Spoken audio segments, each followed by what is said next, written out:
The 12-hour workday fulfilled, a quiet evening at home, then calling it a night, the rumblings aloft announcing a coming event. Gary distinguishing the quiescent patter of rain starting to fall, not unusual for late September in Kiowa, a welcome sound providing a relief from the enduring hot summer. Awakening at 4:30 a.m. The rumble of thunder projecting through the darkened morning, the rain still descending from lightning silhouetted clouds, not drawing any concern. Leaving his residence for the high school, his school Chevrolet Suburban arrested behind the locked fenced enclosure. The rain still descending.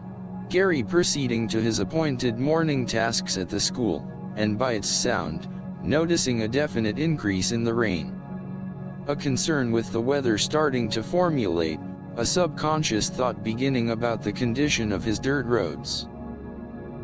The newly acquainted school employee having never experienced the advent of a large amount of rain on his route, but being an imparted optimist. Surely the rain wouldn't be a detriment to the four-wheel drive Suburban in keeping his route schedule. A decision to digress early from the school was decided on, the adornment from the sky having increased to an incessant downpour. Seated in the Suburban, engaging the journey, Gary well aware, he had never before driven the dirt artery to the David Myers farm in such weather conditions. Crossing the Medicine River Bridge, proceeding northeast on the glistening blacktop of Highway 2 towards Hazleton. Finding the visibility difficult through the downpour, searching for the second-mile section turnoff. Stopping at the turnoff, exiting from the Suburban in the cascading effusion to manually engage the four-wheel drive, accessing the front wheels, rotating the four-wheel drive lock on each wheel. Returning, employing the four-wheel drive shift lever, adroit in confidence, Gary entered his plight through the nebula of precipitation, the visual acuity sporadic with each pass of the wiper blades. The four-wheel drive front wheels attempting to assert its authority, plowing forward on the peaking crown center of the road, its stability causing a concern. The rear of the Suburban processing a will of its own, sliding towards the bordering edge of the road, but the enabled front-wheel drive exhorting its call, somehow pulling it back on course. Its wheels in rotation traversing the quagmire at a crawl. The vehicle continued. Then inevitable happened. The slick lateral slope of the road was too much to overcome. The rear of the car sliding off the avenue into a mire of cataclysm, followed by the front. Several attempts being made with the four-wheel drive in low, but the Suburban remained a captive of the unforgiving quagmire. The sound of the rain pelting, the swish of the windshield wipers, the vehicle idling. A glow from the dashboard lights in the darkness, providing a resonating aura. A sense of dejection starting to prevail, but it was short-lived. Gary reaching for the two-way radio, knowing that Glenn Piper would be at the district office. The superintendent always steadfast at his station with the possibility of inclement weather.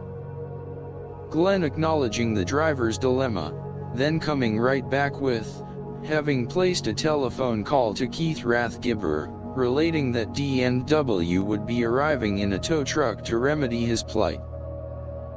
It wasn't long till Gary could see the headlights in the rear-view mirror. Rescue was in sight. The tow truck approaching. Embarking from the winch-mounted vehicle in the pouring rain was Keith and Scott Rathgibber evaluating the situation. Pulling the cable towards the front of the Suburban. Finding the large towing eye bolt fastened to the frame beneath the bumper. The vehicle ready to commence its appointment. Scott sitting behind the wheel of the truck, encouraging it forward. Gary remaining in the Suburban, also attempting to edge its movement. The towing vessel straining, its wheels spinning, and then a sudden jumping lateral movement. The towing venture sliding sideways off the road joining the Suburban in the quagmire. Its wheels spinning. unable to muster any traction at all. With both vehicles now disabled, Keith and Scott seemed perplexed at what to do. Gary once again addressing the two-way radio, communicating with Glenn, explaining the situation, suggesting he might call David Meyer and make him aware of what was going on. Glenn coming back on the radio, just gotten off the phone. David was on his way. 10 minutes having expired when the lights of the tractor could be seen advancing toward them. As it neared, Gary could see that it wasn't David's 4430 John Deere, but his cabless old 4020, a John Deere mainstay from 1963 to 1972. David stopping, face drenched, and water streaming off his poncho. Without hesitation fastening a rope to the truck as Keith unhooked the Suburban. With Scott aboard the tow truck, the 4020 having little trouble pulling it back onto the muddy road. Keith and Scott acknowledging they could make it from there.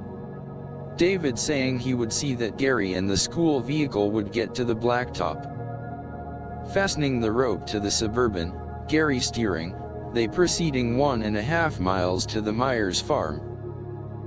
David's two daughters, Cheryl and Loretta, boarding the Suburban. More concerned on being late for school than the weather. The towing journey continuing, the two vehicles in tandem for the remaining 3.5 miles before reaching the blacktop at Jerlane Road. A very wet and soaked David Myers was understanding, not admonishing the inexperienced mud driver, but enlightening him that during inclement weather, whether it be rain or snow, always take the alternative river road by Gerties and approach his farm from the west. Then adding the secret of staying on a mud-slick road. Always drive in the rut, knowing that he would once again encounter the mud when returning the girls after school. Gary was indebted to the farmer for the lesson. He would journey the river road route with an appreciative thank you to David Meyer,